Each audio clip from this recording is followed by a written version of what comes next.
अस्सलाम वालेकुम स्टूडेंट्स, कैसे हैं आप लोग? उम्मीद है आप सब खैरियत से होंगे। I am Syeda Kamra Nadeem. I am your biology teacher for class 9th। Today we are going to study introduction to biology. जी स्टूडेंट्स, बायोलॉजी का इंट्रोडक्शन देने से पहले हम ये देखते हैं कि साइंस क्या होती है।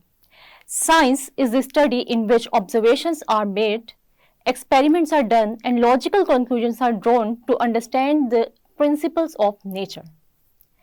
अल्लाह ताला ने हमें 5 सेंसेस से नवाजा है, जैसे कि देखने की, सुनने की, सूंघने की, चखने की और महसूस करने की। इन पांचों सेंसेस को इस्तेमाल कर कर हम अपनी नेचर को ऑब्जर्व करते हैं, लेकिन अपनी नेचर या अपनी सराउंडिंग को ऑब्जर्व करने का नाम साइंस नहीं है, बल्कि हम देखते हैं इन ऑब्जर्वेशंस की बेस पर हम एक हाइपोथेसिस ड्रॉ करते हैं, यानी कि मफरूजा कायम करते हैं। हमारा मफरूजा सही है या गलत है, इस मफरूजे को हम एक्सपेरिमेंट से गुजारते हैं। अगर हमारा मफरूजा एक्सपेरिमेंट्स की रोशनी में सही साबित होता है तो वो प्रिंसिपल या थ्योरी कहलाता है। इसका मतलब ये हुआ कि साइंस एक ऐसा अमल है जो ऑब्जर्वेशन से स्टार्ट होता है और प्रिंसिपल या थ्योरी पे खत्म होता है। हम देखते हैं कि पुराने जमाने में साइंस का इल्म बहुत ही महदूद था, लेकिन जैसे जैसे टेक्नोलॉजी में एडवांसमेंट्स और इम्प्रूवमेंट्स आती गई तो हमारा साइंस का इल्म वसी होता गया। अगर हम चाहते हैं कि हम साइंस को स्टडी करें तो हमें साइंस को डिफरेंट ब्रांचेस में तकसीम करना है। जैसे कि हम देखते हैं, क्योंकि साइंस का इल्म बहुत ही वसी है, इस वजह से हमने साइंस को डिफरेंट ब्रांचेस में तकसीम किया। जैसे कि हम देखते हैं बायोलॉजी, केमिस्ट्री, फिजिक्स और मैथ्स। वो इंसान जो नंबर्स और क्वांटिटीज में इंटरेस्ट रखता है वो मैथ्स पढ़ सकता है, जिसको केमिकल रिएक्शंस, केमिकल कंपाउंड्स में इंटरेस्ट है वो केमिस्ट्री स्टडी कर सकता है, और जो अपनी नेचर या अपने बारे में, एनिमल्स के बारे में, प्लांट्स के बारे में जानना चाहते हैं वो बायोलॉजी पढ़ सकता है। इसी तरह हम देखते हैं जो मैटर और एनर्जी के रिलेशनशिप को स्टडी करना चाहता है वो फिजिक्स की तरफ जाता है। अब हम देखते हैं कि बायोलॉजी क्या होती है। हम देखते हैं कि बायोलॉजी 2 ग्रीक वर्ड से मिलकर बनी है, यानी biology is originated from 2 Greek words, यानी कि bios and logos. Bios means life and logos means to thought और रीजनिंग। इसका मतलब ये हुआ कि हम बायोलॉजी को डिफाइन कर सकते हैं कुछ ऐसे: biology is the scientific study of life, यानी बायोलॉजी एक ऐसी स्टडी है जिसके अंदर हम जानदारों के बारे में स्टडी करेंगे, यानी जैसे हम देखते हैं कि प्लांट्स, एनिमल्स और माइक्रो ऑर्गेनिजम्स, इन सब जानदारों के बारे में हम इनकी मॉर्फोलॉजी, एनाटॉमी, फिजियोलॉजी, टेक्सोनॉमी, यानी ये किस तरीके से हम इनको डिवाइड करेंगे, ये देखने में कैसे हैं, इनका इंटरनल स्ट्रक्चर कैसा है, किन सेल्स से या टिश्यूज से मिलकर बने हुए हैं, ये सारा कुछ हम स्टडी करेंगे किसके अंदर? बायोलॉजी में।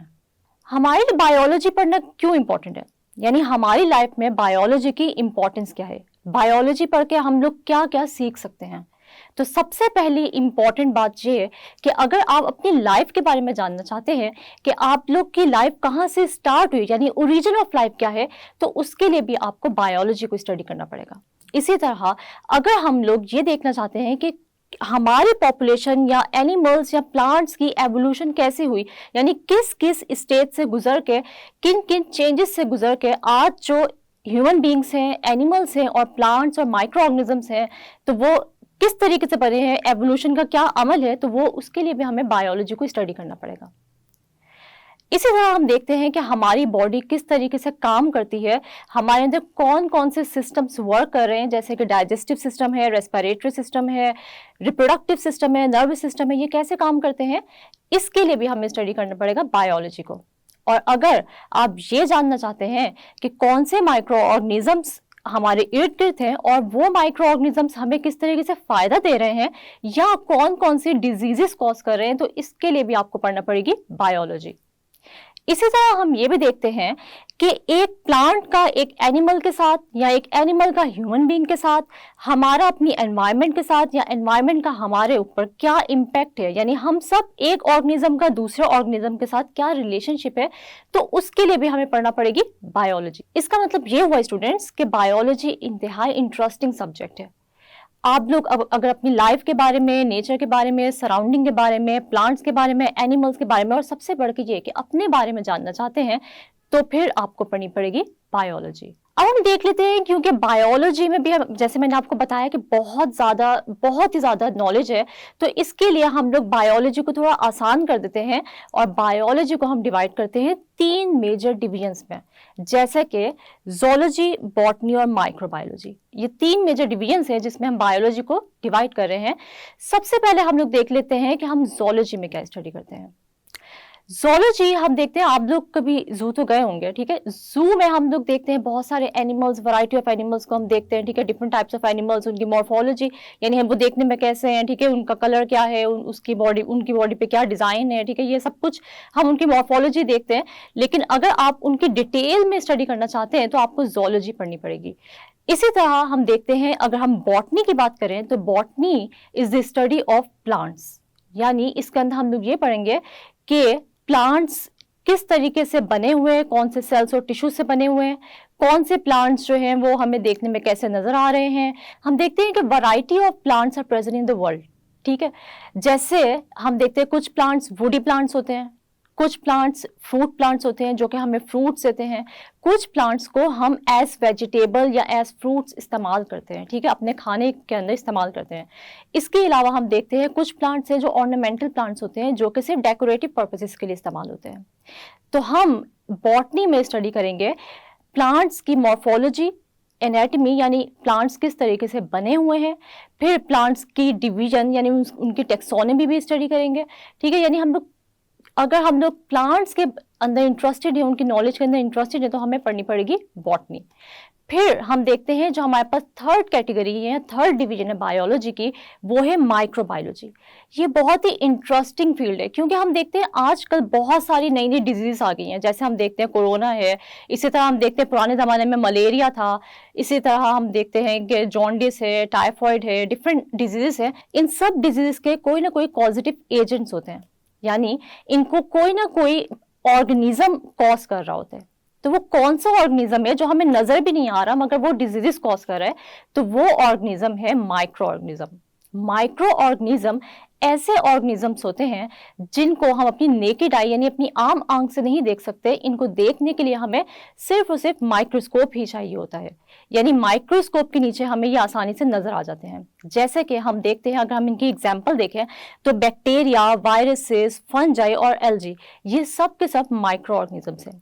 माइक्रो ऑर्गेनिजम्स को हम माइक्रोब्स भी कहते हैं, यानी माइक्रो ऑर्गेनिजम्स ऐसे ऑर्गेनिज्म जो किसी हमें माइक्रोस्कोप से नजर आएंगे। ये माइक्रो ऑर्गेनिजम्स हमारे लिए फायदेमंद भी हो सकते हैं और हमारे लिए नुकसानदेह भी हो सकते हैं।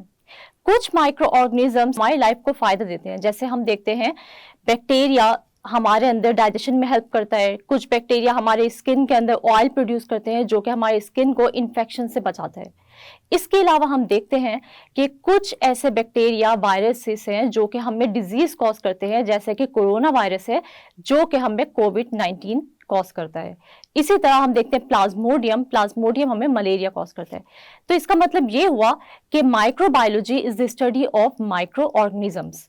तो ये भी बहुत ही इंटरेस्टिंग फील्ड है। माइक्रोबायोलॉजी को स्टडी करके हम लोग माइक्रो ऑर्गेनिज्म की मॉर्फोलॉजी, एनाटॉमी, फिजियोलॉजी स्टडी कर सकते हैं और हम ये भी देख सकते हैं कि कौन से माइक्रो ऑर्गेनिजम्स हैं जो हमारे लिए बेनिफिशियल हैं और कौन से माइक्रो ऑर्गेनिजम्स हैं जो कि हमें डिजीज कॉज करते हैं। जी स्टूडेंट्स, तो आज हमने देखा इंट्रोडक्शन टू बायोलॉजी।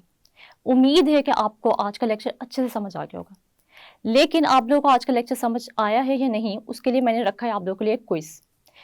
ये वो क्वेश्चंस हैं जो पहले एग्जामिनेशन में पूछे जा चुके हैं, तो इसलिए आपने ध्यान से इनको देखना है और अच्छे तरीके से प्रिपेयर भी कर लेना है। हम देखते हैं, सबसे पहले जो क्वेश्चन है वो है डिफाइन साइंस। तो उसके अंदर आप लोग साइंस की डेफिनेशन लिखेंगे और कोई भी वर्ड आपका आगे पीछे नहीं होना चाहिए, बिल्कुल एग्जैक्ट जैसे बुक में दी हुई डेफिनेशन वैसे ही आप लिखेंगे उसको। हम देखते हैं, science is the study in which observations are made, experiments are done and logical conclusions are drawn to understand the principle of nature। ये साइंस की डेफिनेशन है। उसके बाद हम देखते हैं व्हाट इज बायोलॉजी।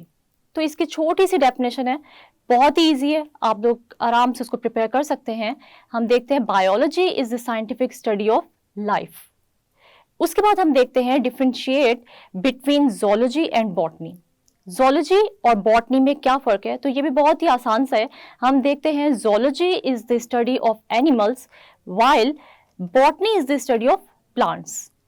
उसके बाद हम देखते हैं डिफाइन माइक्रोबायोलॉजी। ये भी बहुत ही इजी सी इसकी डेफिनेशन है, ये भी आप याद कर लें। जैसे हम देखते हैं microbiology is the study of micro organisms और माइक्रोब्स, और इसके साथ भी इसके एग्जाम्पल्स भी जरूर लिखिएगा। जैसे हम देखते हैं viruses, bacteria, algae and fungi.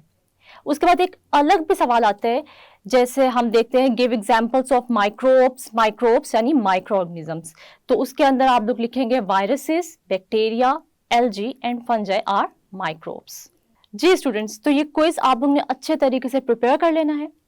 अगले लेक्चर में हम लोग जाएंगे ब्रांचेस ऑफ बायोलॉजी की तरफ। तब तक अपना बहुत सारा ख्याल रखिएगा। ओके, अल्लाह हाफिज।